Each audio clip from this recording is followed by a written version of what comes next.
Para poder comprender la complejidad de esta década es fundamental tener una idea somera y lo más acabada y clara posible de lo que fue, ¿sí? los que fueron los cambios económicos que se produjeron en ellas.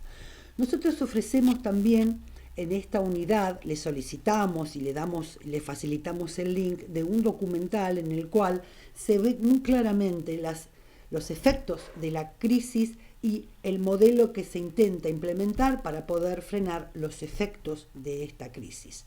Vamos a ver nosotros en forma somera, sin estar especializados en economía, lo que significó, ¿sí?, en esta década la crisis económica y la intervención estatal como medida de frenar estos efectos de la crisis y cambiar el patrón intento de cambio de patrón de acumulación del capital que no se logra todavía.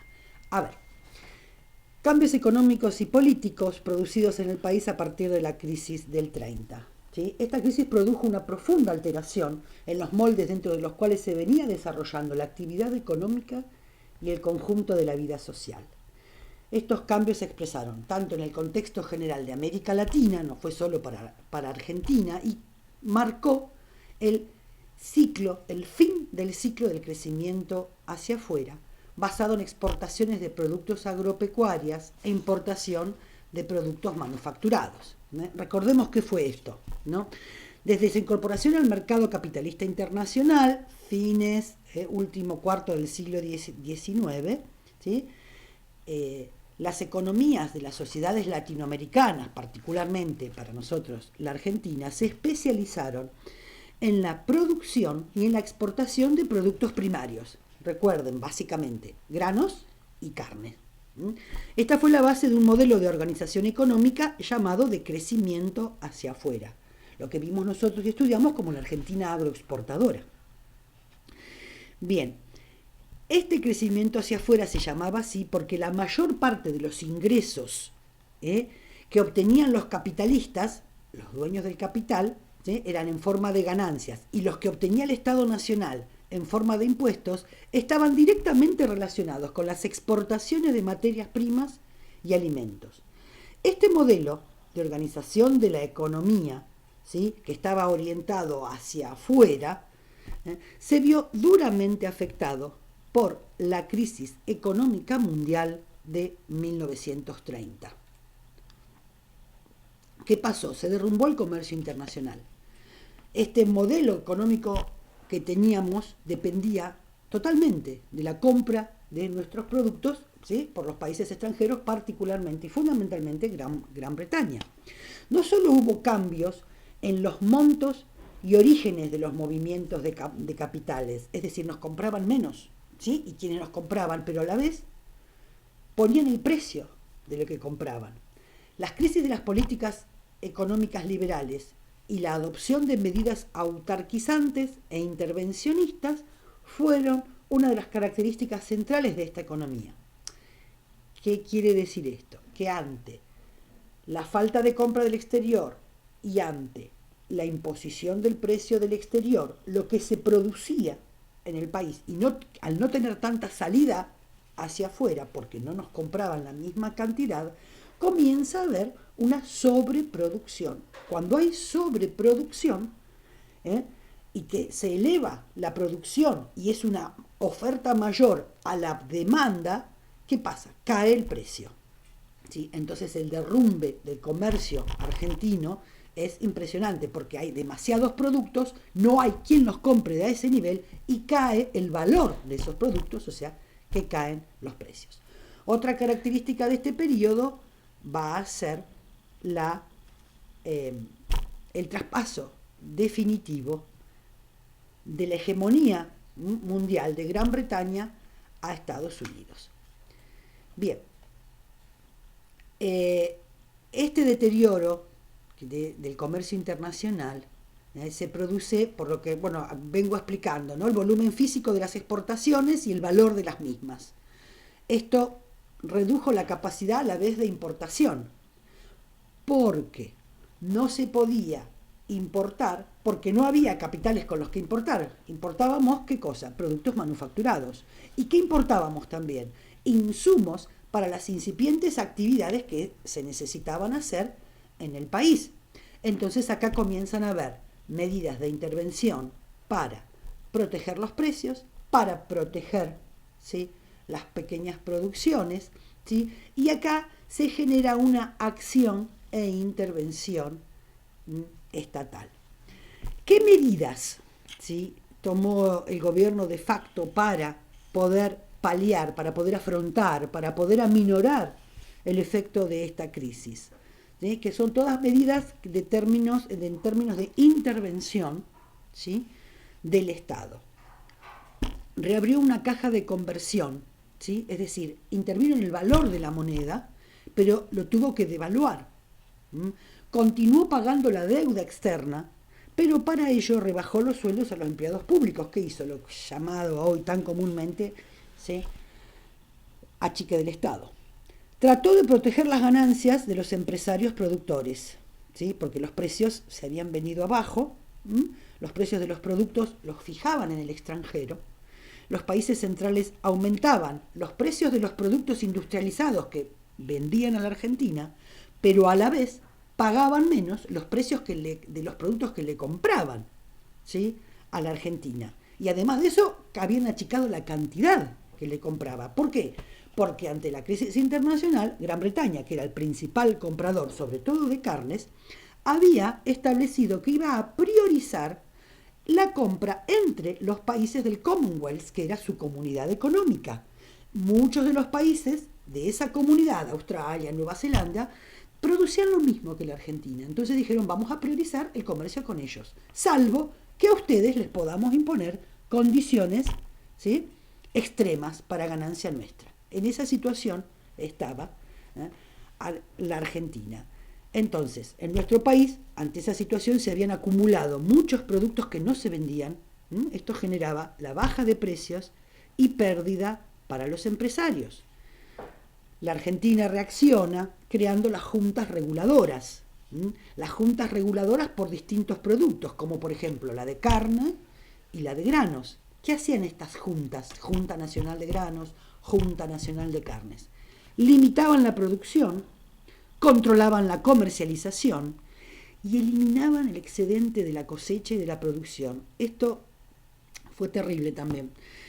A la vez creó un impuesto especial a la venta de productos que pagaba el consumidor, al estilo del IVA de hoy, impuesto al valor agregado que pagamos todos cuando consumimos. Bien, este impuesto lo cobraba el Estado para afrontar los gastos de los productos que se destruían. En definitiva, la crisis la terminó pagando el pueblo, la gente. Se tiraban productos en un momento de gran desocupación y de hambre. Se quemó trigo, maíz, se eliminaron productos para que no hubiera esta sobreproducción. Este tipo de intervenciones fueron las que se comenzaron a implementar y estos efectos fuertes, devaluación de la moneda, desempleo, cierre de fábricas y de empresas y quiebre de bancos trajo la consecuencia de una terrible situación social, sobre todo en el desempleo y el hambre, que fue una de las más grandes crisis que se reconoce en la historia argentina, con algunos índices casi alcanzables o semejantes a lo que ocurrió luego en el 2001 y creo que va a ser mayor por las expectativas que hay, mayor a esta crisis va a ser la que devenga luego de la pandemia en el 2020. Pero en nuestra historia argentina, que es un hito en el estudio, la crisis de los años 30. Y cómo esto va a generar que en estas intervenciones se necesite comenzar a alentar trabajo. Ahora bien, ¿qué pasó con